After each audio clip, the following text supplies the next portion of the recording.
अस्सलामु अलैकुम वरहमतुल्लाहि वबरकातुहू। आवाज़ रूह में एक मरतबा फिर खुश आमदेद। उशूर के हवाले से बहुत से सवालात पूछे जाते हैं। पहला सवाल ये पूछा जाता है कि उशर और उशूर में क्या फ़र्क है। उशर ज़मीनी फ़सलों पर मुसलमानों से जो ज़कात वसूल की जाती है उसे कहते हैं, जबकि उशूर तिजारती टैक्स को कहा जाता है। उशूर एक तिजारती टैक्स है जिसको हज़रत उमर फ़ारूक रज़ी अल्लाह ताला अन्हु ने हज़रत अबू मूसा अशअरी रज़ी अल्लाह ताला अन्हु के मशवरा से जारी फरमाया था। ये उन ताजिरों से टैक्स लिया जाता था जो मुसलमानों की सरहदों में माल तिजारत लेकर आते थे।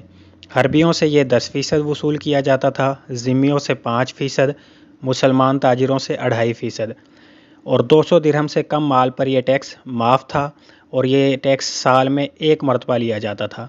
आप हज़रात को हमारी वीडियोस अच्छी लगती हैं तो चैनल को सब्सक्राइब करना और वीडियो को लाइक करना ना भूलिएगा। वस्सलामु अलैकुम वरहमतुल्लाहि वबरकातुहू।